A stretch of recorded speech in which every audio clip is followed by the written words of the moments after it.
Ulan na malakas. Ulan na naman. Yung nakakatakot kasi kahapon meron po daw natamaan na sa kidlat. Bali,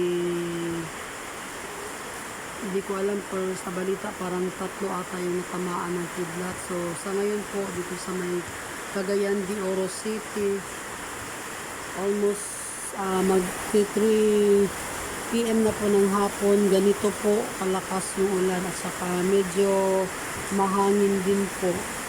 Kaya po ako nagtatago dito sa likod kasi natatakot po ako sa hulog at kidlat.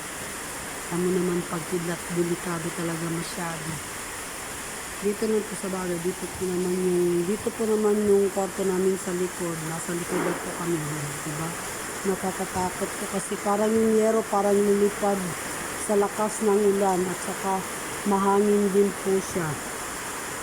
Hindi ko rin po kung nakalabas o nakapasok na po ba yung bagyo, pero AKA tingnan mo yung sa yero, ganun po siya ka lakas.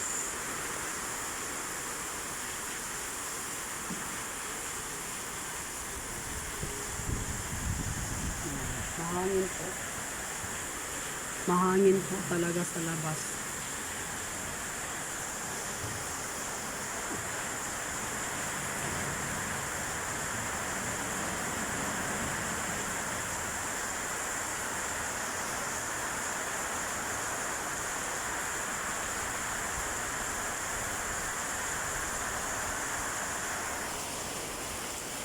Yung kuha. Hanggang ngayon nakapagod pa rin po tayo kasi yun nga sabi ko kanina, natatakot po ako sa hulog at kidlat.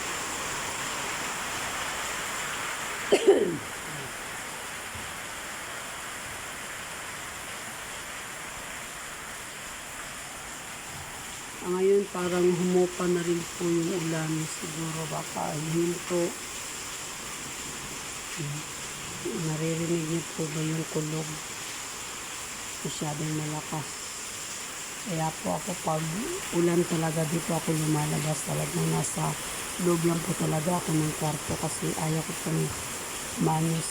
ayoko pong nakakita ng kidlat kasi parang feeling ko parang ako yung tatamaan, kaya iiwas na lang po talaga ako sa ganung mga sitwasyon. Hindi po ako nalabas pag malakas ang ulan, pero kung di talaga po naiiwasan at nasa labas po ako nagpa-cover, yun po, minsan napuputol at tumatago po ako sa loob ng establishment po kasi po nakakatakot po talaga. Sa ngayon po yung ulan parang sabi nila tumatakbo yung ulan, paparating po dito. Malakas po yung medyo mahangin din po siya. Yan po sa nakikita po natin. Ganito po yung weather situation po ng Cagayan de Oro. Di ko alam kung whole Misamis Oriental ay inulan, pero parang hindi naman kasi sa kabilang doon sa kabilang banda parang hindi naman po makulimlim yung panahon. Meron pong medyo hindi po ganun kadilim yung paligid doon sa paligid. Talaga ito nakakatakot talaga. Gusto ko sanang maligo ng ulan kaso lang wala. Takot talaga ako sa ulan. Ika nga, masarap po daw magtampisaw sa ulan. Pero for me po, pasensya po kayo kasi takot po talaga ako sa hulog at kidlat. Yan po, lumalakas po yung ulan.